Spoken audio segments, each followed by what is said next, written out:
Hello good morning friends. வாங்க இன்றைக்கி நம்ம எம்வி பிளாக்ஸ் ஆஃப் மலர்விழி சேனலில் பார்க்க போகிறது ஹெல்த்தியான கம்பு கொழுக்கட்டைங்க. இந்த கம்பு கொழுக்கட்டை எப்படி செய்யலாம்னு சொல்லி பார்க்கலாங்க. வாங்க வீடியோக்குள்ளே போகலாம். பாருங்கள், ஒரு பேன் எடுத்து வச்சுங்க. அந்த பேனில் நல்லா ஒரு கப்புக்கு வந்துட்டு கம்பு மாவு எடுத்து போட்டுட்டு மீடியம் ஃப்ளேம்லேயே வச்சு பொறுமையாக வறுத்தெடுங்க. இந்த கம்பு மாவு வந்து நம்ம வீட்டிலையே அரைச்சது தாங்க. கம்பு வாங்கி கழுவி காய வச்சு மிஷினில் கொடுத்து அரைச்சாந்து வச்சுக்கலாங்க. அதனால் நல்லா இதாக இருக்கும். நீங்கள் வந்து கடையில் வாங்கின கம்பு மாவாக இருந்தாலும் பரவாயில்ல, எடுத்துகிட்டு இதேமாரி செய்யலாங்க. சூப்பராக இருக்கும். இந்த கம்பு மாவை வந்து பொறுமையாக நல்லா மீடியம் ஃப்ளேம்லேயே வச்சு ஒரு 5 மினிட்ஸ் நல்லா வறுத்தெடுங்க. வறுக்கும் போதே நல்லா கம்பு மாவு அந்த வாசம் சூப்பராக வருங்க. அவ்வளோ இதாக இருக்கும். நல்லா இப்போ வறுப்பட்டுருச்சு பாருங்கள். இந்த மாவு கலர் லைட்டாக சேஞ்ச் ஆனது தெரியுதுங்களா? நல்லா வறுப்பட்டு வந்துருச்சு. அந்த வாசமே நல்லாயிருக்கு. கையில் தொட்டோன்னு வைங்களேன், தொட முடியாத அந்த அளவு சூடாக இருக்குங்க. இந்த அளவு இப்போ வறுத்ததை எடுத்து நம்ம வேறு ஒரு பாத்திரத்தில் ட்ரான்ஸ்ஃபர் பண்ணி வச்சிடலாங்க. பாருங்கள், நல்லா சூடாக இருக்குது.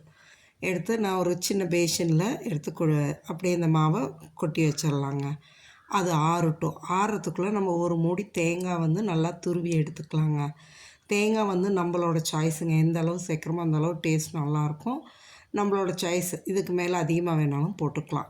இப்போ மாவு நல்லா ஆறிடுச்சுங்க. ஆறுனதுக்கப்புறம் நம்ம என்ன பண்ணுறோன்னா, தேங்காய் துருவி வச்சுருக்க தேங்காய் துருவலை எல்லாம் போட்டுக்கலாங்க. நல்லா பூவாட்டம் துருவி போட்டிங்கன்னு வைங்களேன், நல்லாயிருக்கும் டேஸ்ட்டாக. போட்டுட்டு மாவு எடுத்து அதே கப்பில் அரை கப்புக்கு நாட்டு சக்கரை எடுத்துருக்கேங்க. நீங்கள் வெள்ளை வேணாலும் போட்டுக்கலாம், நாட்டு சக்கரை வேணாலும் போட்டுக்கலாம். அது நம்மளோட சாய்ஸு. நான் வந்து நாட்டு சக்கரை போட்டுட்டேங்க. இதோடு வந்து நல்லா ஒரு ஸ்பூன் வந்து நெய் போட்டுடுங்க. நெய் போட்டு பெசரி எடுக்கும்போது அந்த கம்பு மாவுக்கும் அந்த நெய்யோட வாசமும் சூப்பராக இருக்குங்க. நல்லா போட்டு இதை நல்லா ஈவனாக கலந்து வர மாதிரி கையாலே பரட்டி விடுங்க, பிசைஞ்சு எடுங்க. கம்பு மாவு, தேங்காய் துருவல், நாட்டு சக்கரை, அந்த நெய் இதெல்லாம் ஒன்றா சேர்ந்து கலந்து வர்ற மாதிரி கையாலேயே நல்லா கலந்து விடுங்க. நல்லா ஈவனாக எல்லாம் கலந்து வந்ததுக்கப்புறமா நம்ம தண்ணி ஊற்றி மாவு பிசைஞ்சிக்கலாங்க. தண்ணி வந்து நிறையா ஊற்றிடாதீங்க. எடுத்ததுமே கொஞ்சம் கொஞ்சமாக ஊற்றி சேர்த்து பிசைஞ்சு எடுக்கணுங்க. இது என்ன மாவு எந்த அளவுக்கு தண்ணி இழுக்குதுன்னு தெரியாது. நிறையா ஊற்றிட்டோம்னா நம்ம பிடிக்க வராது. அதனால் இந்த அளவு இப்போ நல்லா பெசரி எடுத்தாச்சு பாருங்கள். எல்லா மாவுலேயும் கலந்து வர்ற மாதிரி நல்லா பிசைஞ்சு எடுத்தாச்சு. இப்போ தண்ணி ஊற்றிக்கலாங்க. ஊற்றி பிசைஞ்சு எடுத்துடலாம். எனக்கு இந்த மாவுக்கு வந்து தேவைப்பட்டது வந்து 1/2 டம்ளர் தண்ணி தாங்க. 1/2 டம்ளர் தண்ணி தான். அந்த அளவு போதுமானதாக இருந்ததுங்க.